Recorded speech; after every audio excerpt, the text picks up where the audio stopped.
My name's Nellie, and growing up in our house was like living under constant surveillance. Dad was a professor, his life revolved around the university, and he expected nothing less from me and my sister, Anna. Mom was pretty much the enforcer of Dad's rules, always making sure we were the perfect daughters.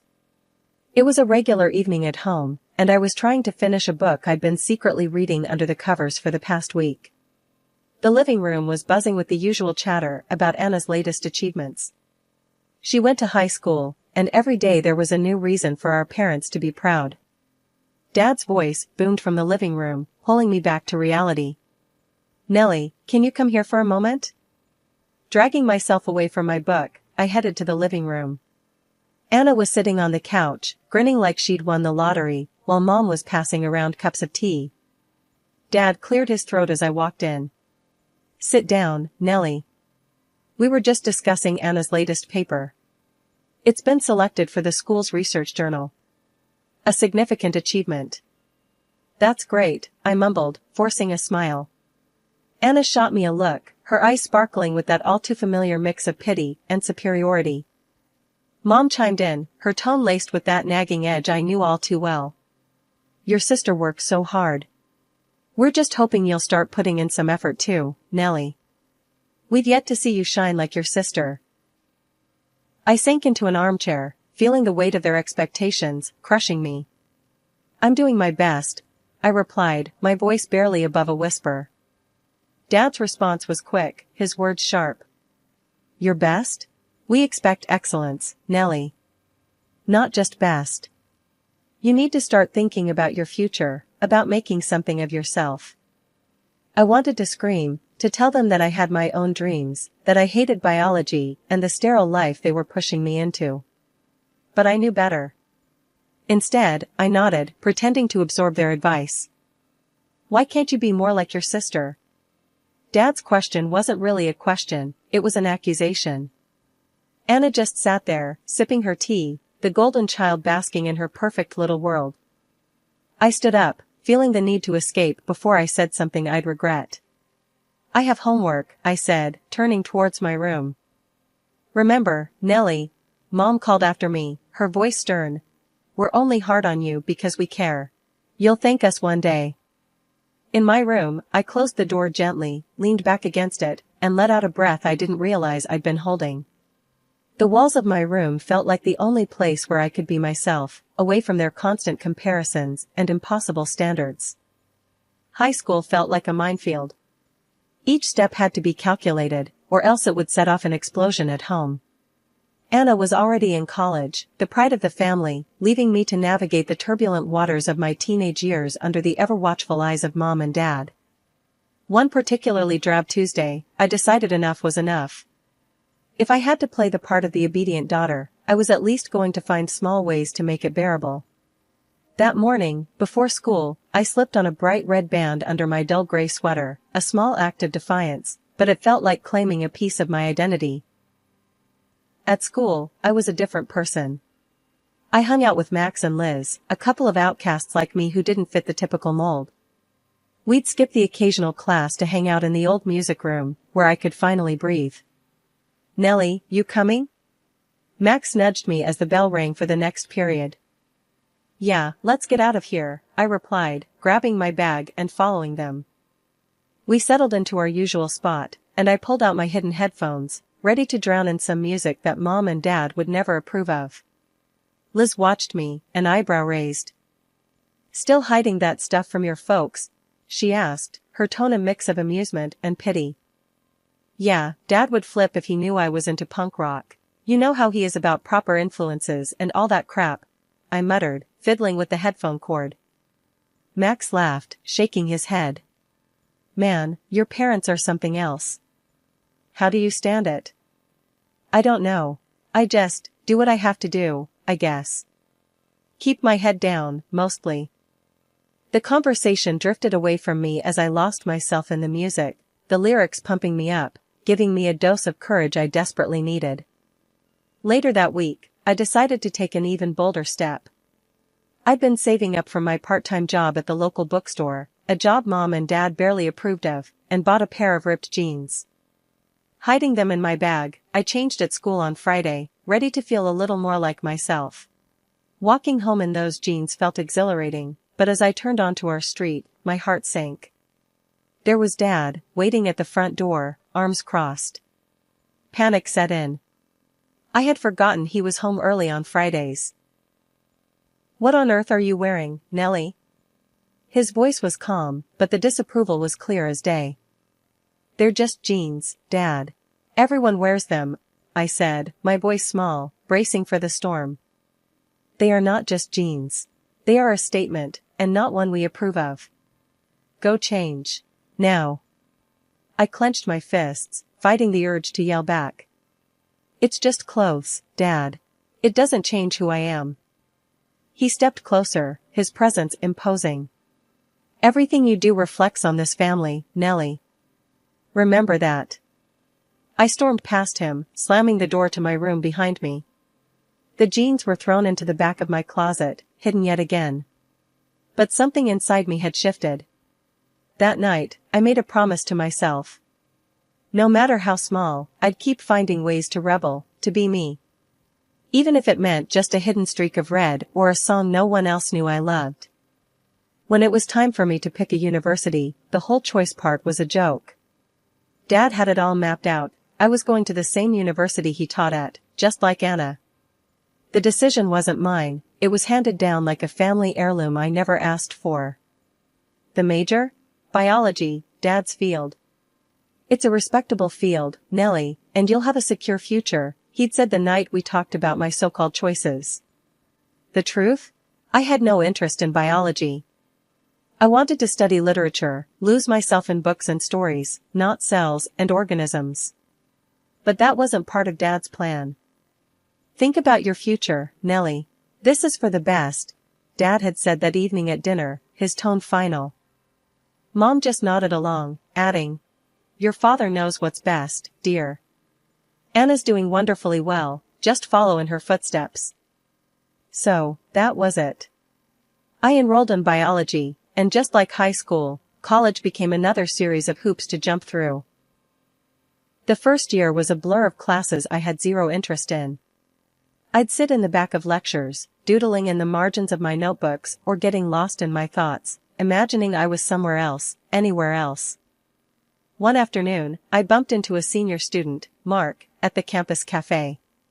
He was a literature major, and we hit it off talking about a novel I had secretly been reading. "You actually like this stuff, huh?" Mark smiled, pointing at my biology textbook. "It's not by choice. It's complicated," I sighed, my usual defensiveness about my situation kicking in. "Sounds like a prison sentence," Mark laughed. "You should have gone for something you love. Why stick with something that makes you miserable?" His words hit too close to home. "It's not that simple. My dad's a professor here, in this department. I didn't have much of a say." Mark raised an eyebrow. "That sucks. But hey, maybe you can switch majors? Talk to someone in the lit department?" I shook my head, a bitter laugh escaping. "You don't know my dad. Switching isn't an option. This is my life."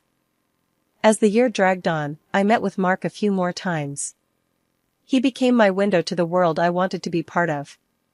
Through him, I got glimpses of literature classes, poetry readings, discussions that sparked a fire in me.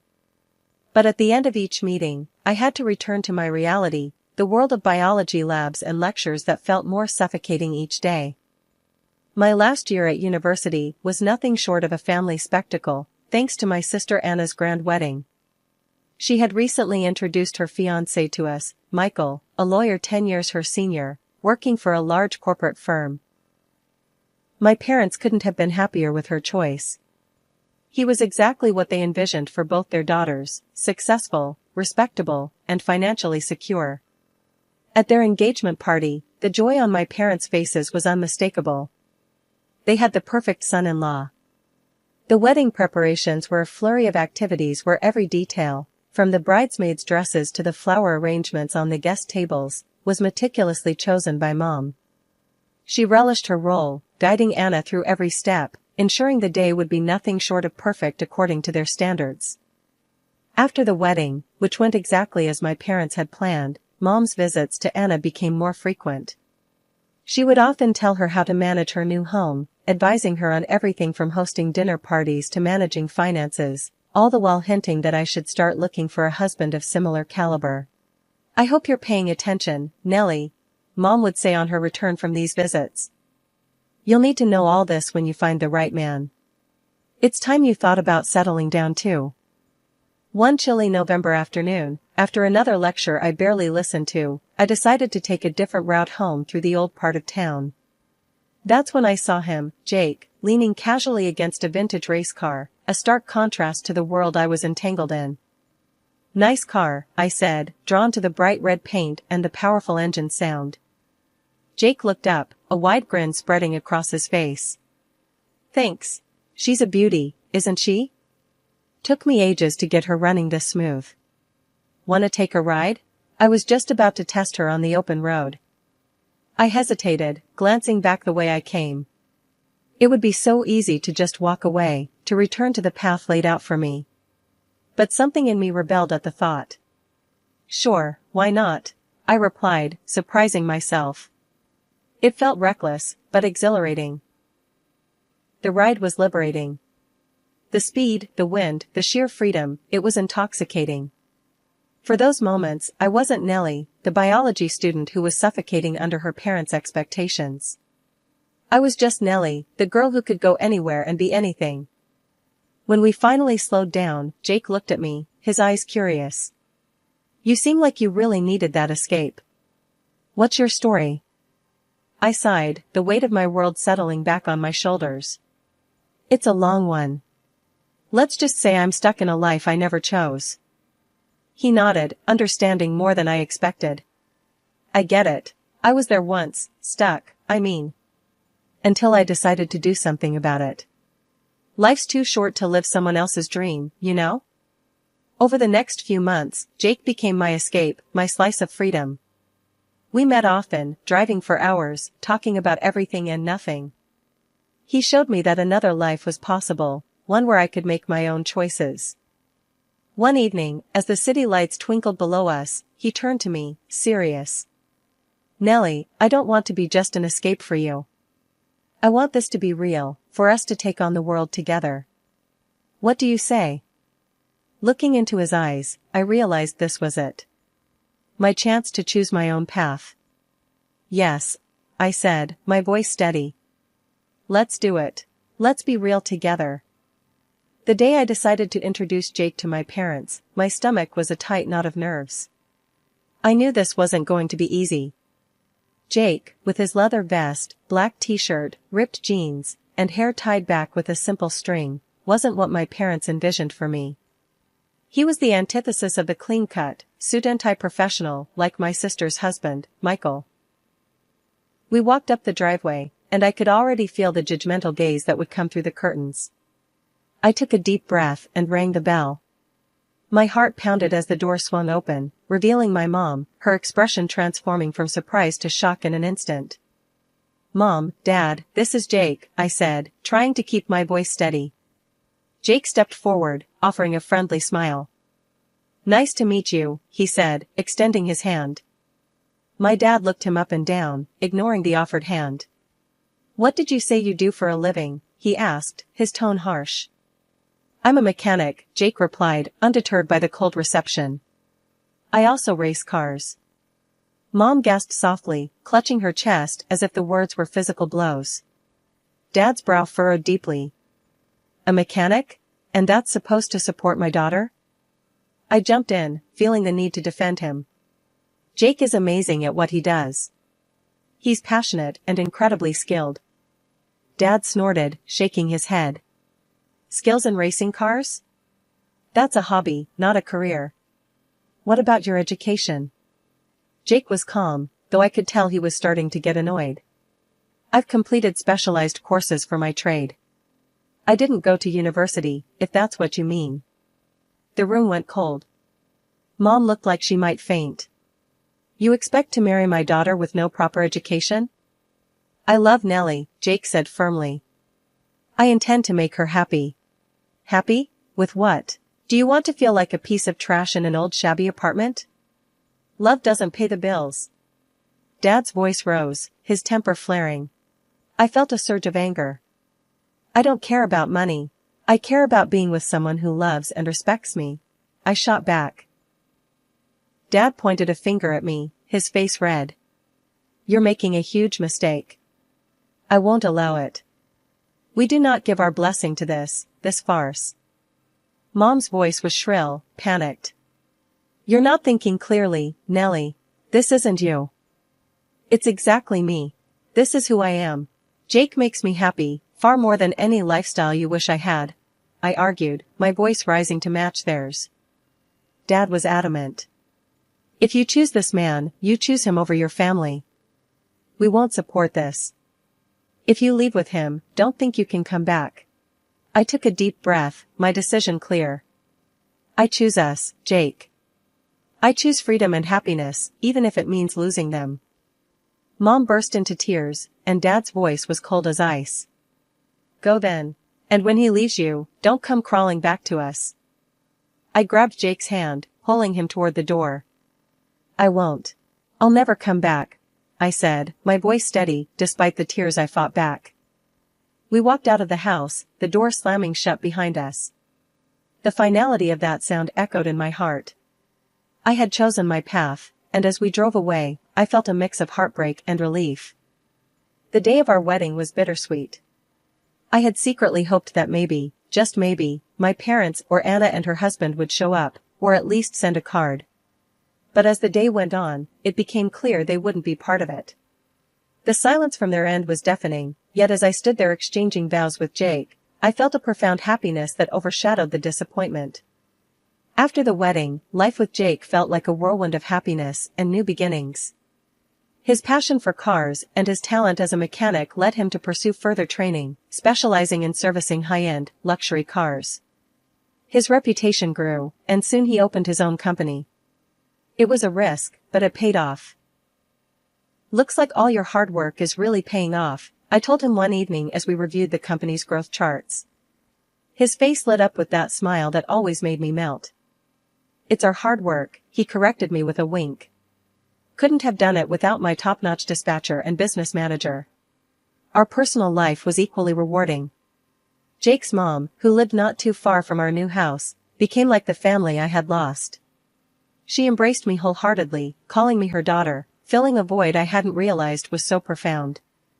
You're more of a daughter to me than an in-law, she would say, her warm embraces making me feel cherished and accepted. We would often have her over for dinner, or spend weekends together, exploring local markets or just enjoying each other's company. On weekends, Jake and I indulged in our shared passion for nature. We'd drive out in one of the sleek cars from his shop, always returning it spotless, of course, and find new trails to explore or quiet lakes to picnic by. These moments, away from the buzz of daily life, were our little slices of paradise. As our first anniversary approached, we decided to host a small celebration at our home. I handled the invitations, a pang of sadness hitting me as I realized I wouldn't be sending any to my family. Instead, I focused on the friends and the new family we had formed, those who had supported us and cheered us on every step of the way. Life had settled into a comfortable rhythm. Jake and I were happily running our business, and our days were filled with a sense of accomplishment and contentment. My mother-in-law, who lived nearby, was a frequent visitor and had become like a second mother to me. Her visits always brought warmth and laughter to our home. One afternoon, she arrived looking unusually troubled, her brow furrowed as she took off her coat. There's a scandal brewing at the university, she said as soon as she sat down. It's all over the news. A professor has been accused of plagiarism and stealing someone else's scientific work. My heart skipped a beat. Did they say who it was? She shook her head. No, they didn't mention a name, but it's quite the talk around town. A sinking feeling settled in my stomach. The university they mentioned was where my father worked. I hadn't spoken to him or my mother since the day I chose to marry Jake and leave my old life behind. After my mother-in-law left, I turned on the TV and flipped through the channels until I found the news. The reporter was standing in front of the university, talking about the allegations against a prominent professor. Then they flashed my father's photo on the screen. It was him. My hands trembled as I absorbed the news. His career, his reputation, everything was at risk. 2 weeks later, the issue was still a hot topic on the news when the unexpected happened. Jake and I were at our shop when I noticed a familiar car pulling into the parking lot. My breath caught in my throat as my parents stepped out. It had been years since I last saw them. The staff pointed them in my direction, and as they walked toward us, I could hardly recognize them. My mother had lost a lot of weight, her clothes hung loosely, making her look frail and aged. My father seemed a shadow of the man he once was, his posture slumped and his eyes lacking their usual firm resolve. As they approached, my mother's eyes filled with tears. "Nellie," she said, her voice cracking with emotion. "Mom," I replied, my voice neutral, guarding my feelings. "We need to talk to you," my father said, his voice low. I looked at Jake, then back at my parents, 1,000 memories and feelings swirling in my mind. I knew this conversation was inevitable, but I was not ready to simply let them back into my life without understanding their reasons for coming now, after all this time. "Not here," I said, indicating the busy shop around us. "We can go to my office." They nodded, and we walked to the small building next to the garage where I handled the administrative work. Inside, I offered them seats, but the air between us was thick with unsaid words and years of separation. Sitting across from my parents in the cramped confines of my office, the air felt thick with unsaid things and old grievances. My father's face was stern, etched with lines of stress and anger, while my mother appeared worn and anxious. "It was hard finding you, Nellie," my mother started, her voice quivering slightly. We've been through so much." My father's voice was gruff, his usual warmth missing. "I've been accused of plagiarism and theft of scientific work, unfairly. I reached out to your sister's husband for help, thinking family would provide support without trying to make a profit from our misfortune." I raised my eyebrows, waiting for him to continue. "He wanted to charge an exorbitant fee," Dad continued, his tone sour. "Your sister sided with him, choosing her husband over her own family. So, we had no choice but to disown her." There was a cold irony in his words, a mirror to the past when they had turned me away for choosing Jake. "And now you come to me?" I asked, unable to keep the bitterness from my voice. "Yes," he said bluntly. "We need a place to stay. We've had to sell the house to cover legal fees. We have nowhere else to go." I couldn't help but laugh, a short, harsh sound that filled the small office. "You disowned me, remember? You literally cursed me, wishing I'd fail and come crawling back." The pain of that day, still vivid in my memory, surged forward. "And now you expect what? That I'd welcome you with open arms?" My mother's face crumpled. "We're still your parents, Nellie. How can you turn us away?" "Because you taught me how," I replied sharply. "When you chose your pride over your daughter, you showed me that blood isn't thicker than water, not always." Dad's eyes narrowed. "We are your family. You owe us." "I owe you nothing," I shot back. For once, Anna made the right decision, and I'm proud of her for standing by her husband. It's more than what was ever afforded to me. The room grew colder, the tension palpable. My mother began to shout, calling me ungrateful and heartless. Jake, who had been silent beside me, stood up, his presence commanding. "I think it's time for you to leave," he said calmly but firmly. He turned to one of our workers visible through the office window. "Make sure they don't come back here," he instructed quietly. My parents were left standing in the middle of the room, a final look of shocked defeat on their faces as we walked away. That was the last time I saw them. In the months that followed, Jake and I grew even closer, united against the turmoil that had tried to tear us apart. We welcomed a daughter into our family, a new beginning in the truest sense. My mother-in-law, ever supportive, was a constant help, showering her new granddaughter with love and affection. Life moved on, and the pain of the past began to fade, overshadowed by the joy of the present and the promise of the future. I had learned that family isn't always defined by blood, but by the bonds you choose to nurture and protect.